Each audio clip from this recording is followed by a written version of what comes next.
season is upon us. Which type will we worry about this year? And what kind of shots will we be told to take? Remember the swine flu scare of 1976? That was the year the U.S. government told us all that swine flu could turn out to be a killer that could spread across the nation. And Washington decided that every man, woman, and child in the nation should get a shot to prevent a nationwide outbreak, a pandemic. Well, 46 million of us obediently took the shot. And now 4,000 Americans are claiming damages from Uncle Sam amounting to $3.5 billion because of what happened when they took that shot. By far the greatest number of the claims, 2/3 of them, are for neurological damage or even death, allegedly triggered by the flu shot. We picked up the story back in 1976 when the threat posed by the swine flu virus seemed very real indeed. This virus was the cause of a pandemic in 1918 and 1919 that resulted in over 500,000 deaths in the United States, as well as 20 million deaths around the world. See how easy it is to... Thus, the U.S. government's publicity machine was cranked into action to urge all America to protect itself against the swine flu menace. Influenza is serious business. During major flu epidemics, millions of people are sick and thousands die. Well, this year you can get protection. The vaccines are safe, easy to take, and they can protect you against flu. So roll up your sleeve. Protect yourself. One of those who did roll up her sleeve was Judy Roberts. She was perfectly healthy, an active woman, when in November of 1976, she took her shot. 2 weeks later, she says, she began to feel a numbness starting up her legs. I joked about it at that time. I said, I'll be numb to the knees by Friday if this keeps up. By the following week, I was totally paralyzed. So completely paralyzed, in fact, that they had to operate on her to enable her to breathe. And for 6 months, Judy Roberts was a quadriplegic. The diagnosis? A neurological disorder called Guillain-Barré syndrome, GBS for short. These neurological diseases are little understood. They affect people in different ways. As you can see in these home movies taken by a friend, Judy Roberts' paralysis confined her mostly to a wheelchair for over a year. But this disease can even kill. Indeed, there are 300 claims now pending from the families of GBS victims who died, allegedly as a result of the swine flu shot. In other GBS victims, the crippling effects diminish and all but disappear. But for Judy Roberts, progress back to good health has been painful and partial. Now, I noticed that your smile, Judy, is a little bit constricted. Yes, it is. Is it different from what it used to be? Very different. I have a greatly decreased mobility in my lips. And I can't drink through a straw on the right-hand side. I can't blow out birthday candles. I don't whistle anymore, for which my husband is grateful. It may be a little difficult for you to answer this question, but have you recovered as much as you are going to recover? Yes, this is it. So you will now have a legacy of braces on your legs for the rest of your life? Yes, the weakness in my hands will stay and the leg braces will stay.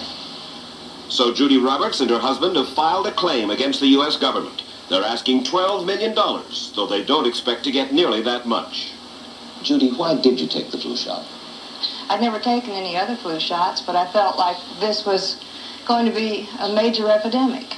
And the only way to prevent a major epidemic of a really deadly variety of flu was for everybody to be immunized. Where did this so-called deadly variety of flu, where did it first hit back in 1976? It began right here at Fort Dix in New Jersey in January of that year when a number of recruits began to complain of respiratory ailments, something like the common cold. An Army doctor here sent samples of their throat cultures to the New Jersey Public Health Lab to find out just what kind of bug was going around here. One of those samples was from a Private David Lewis who had left his sickbed to go on a forced march. Private Lewis had collapsed on that march, and his sergeant had revived him by mouth-to-mouth resuscitation.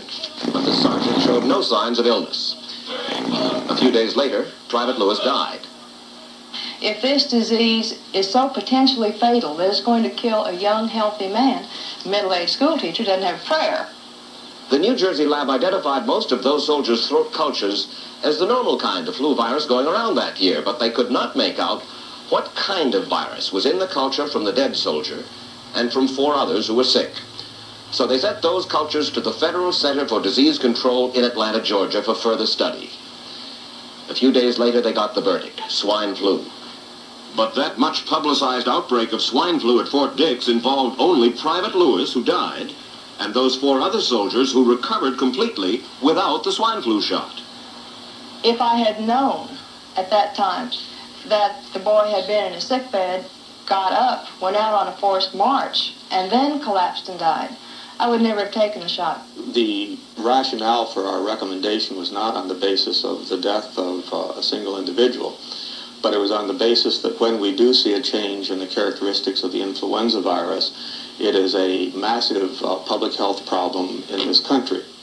Dr. David Senser, then head of the CDC, the Center for Disease Control in Atlanta, is now in private industry. He devised the swine flu program, and he pushed it.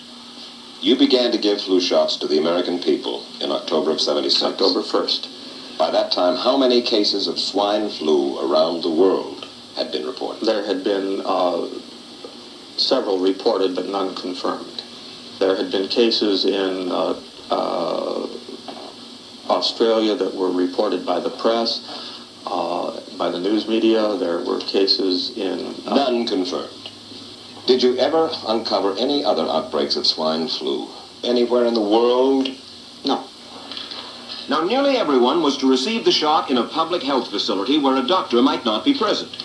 Therefore, it was up to the CDC to come up with some kind of official consent form, giving the public all the information it needed about the swine flu shot. This form stated that the swine flu vaccine had been tested. What it didn't say was that after those tests were completed, the scientists developed another vaccine. And that was the one given to most of the 46 million who took the shot. That vaccine was called X53A. Was X53A ever field tested? I can't say. I would have to... It wasn't. I don't know. Well, I would think that you're in charge of the program. I would have to check the records. I haven't looked at this in some time.